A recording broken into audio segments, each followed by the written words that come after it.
आऊज़ुबिल्लाहिमिनश्शैतानिर्रजीम बिस्मिल्लाहिर्रहमानिर्रहीम। मोहतरम नाज़रीन, अस्सलामु अलैकुम। कुरान पाक का हर एक लफ्ज़ एक मौजज़ा और तमाम इंसानियत के लिए हिदायत का रास्ता है।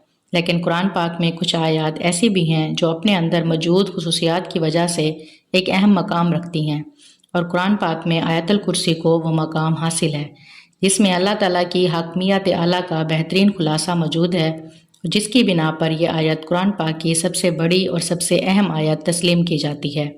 हज़रत अली रज़ी अल्लाह तआला अन्हु ने फरमाया कि कुरान की सरदार आयत आयतुल कुर्सी है। जब हम इस आयत में मौजूद मकसद को तलाश करते हैं तो हमें मालूम होता है कि अल्लाह ने हम पर कितनी नेमतें नाजिल की हैं। हदीस पाक में आयतुल कुर्सी को कुरान की सबसे अफजल आयत करार दिया गया है। बचपन से लेकर अब तक दिन में कई मरतबा हम इसे पढ़ते हैं। घर से निकलते वक्त, घर दाखिल होते वक्त, सफ़र में, किसी भी मुश्किल या मुसीबत में, लेकिन अक्सर औक़ात इसके मानी से नावाकिफ़ होते हैं। हदीस पाक के मुताबिक हर फ़र्ज़ नमाज के बाद इसे पढ़ने से जन्नत में दाखिले की ज़मानत है। जो शख्स इसे सुबह पढ़े शाम तक अल्लाह की हिफाजत में रहता है, और शाम को पढ़ने वाला सुबह तक हिफाजत इलाही में रहता है। रिवायात में है कि इस अकेली आयत मुबारका के नज़ूल के वक्त 30,000 फरिश्ते और बाज़ रिवायात के मुताबिक 70,000 फरिश्ते उतरे थे, जिससे इसकी शान ज़ाहिर होती है। हदीस पाक में है कि नबी करीम सल्लल्लाहु अलैहि वसल्लम ने फरमाया, मेराज की रात मुझे 3 नूर दिखाई दिए। एक आयतुल कुर्सी, दूसरा सूरह यासीन और तीसरा सूरह इखलास का नूर। और फिर जब मैंने आयतुल कुर्सी के सवाब के मुतालिक सवाल किया तो अल्लाह ने फरमाया, जो इसका पढ़ने वाला होगा वो मेरी ज़रूर ज़ियारत करेगा, ख़्वाह एक ही बार तिलावत की हो। हज़रत अली रज़ी अल्लाह तआला अन्हु से मरवी है कि नबी करीम सल्लल्लाहु अलैहि वसल्लम ने फरमाया, जिसने आयतुल कुर्सी अपने घर में तिलावत की तो 30 दिन तक उसके घर में शैतान नहीं आ सकता, और 40 दिन तक जादूगर का जादू असर अंदाज नहीं हो सकता।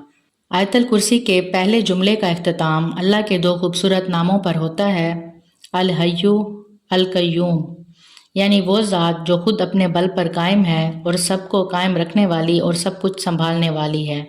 अब हैरत की बात यह है, इस पहली आयत के पहले जुमले का इस आयत के आखिरी जुमले के साथ एक गहरा ताल्लुक़ है।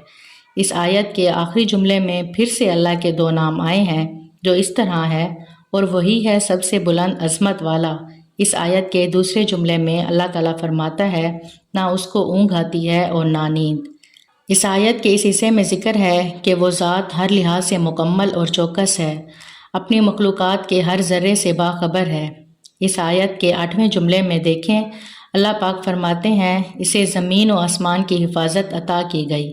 इस आयत का दूसरा जुमला असल में इसके 8वें जुमले के साथ कनेक्टेड है, जिसमें अल्लाह ताला यही फरमाते हैं कि नींद और आराम इसकी पैदा करदा मखलूक के लिए है। तीसरे जुमले में यह ज़िक्र है कि जो आसमानों में है और जो कुछ ज़मीनों में है सब कुछ उसी का है। इस बात को समझने के लिए पहले हमें 2 नामों को समझना होगा। एक है मालिक और दूसरा है मलिक। मालिक का मतलब है ओनर और मलिक बादशाह को कहते हैं। अब इन दोनों में बहुत ज़्यादा फ़र्क है। मलकियत चीज़ों की होती है जबकि बादशाहत लोगों पर की जाती है। इस आयत में अल्लाह ताला फरमाता है, जो आसमानों में है, जो कुछ ज़मीन में है, सब कुछ उसी का है, यानी वो हर चीज़ का जो इसने पैदा किया उसका मालिक है। अब इस आयत के 7वें जुमले में अल्लाह ताला फरमाता है, इसकी कुर्सी सब आसमानों और ज़मीन पर हावी है। जब अल्लाह अपनी कुर्सी की बात कर रहा है तो मतलब कि वो अपनी बादशाहत की बात कर रहा है, इसलिए अल्लाह मालिक भी है और मलिक भी है। चौथे जुमले में अल्लाह ताला का इरशाद है, कौन है जो इसके सामने इसकी इजाज़त के बगैर किसी की सिफारिश कर सके। फिर छठे जुमले में फरमाता है, और वो इसके इल्म में किसी भी शय का इहाता नहीं कर सकते मगर जितना वो चाहे। अब चौथा और छठा जुमला एक दूसरे के साथ मुंसलिक हैं, यानी पहला जुमला और जुमला नंबर 9, दूसरा और 8वां जुमला, तीसरा और 7वां जुमला, चौथा और छठा जुमला एक दूसरे से मुंसलिक हैं।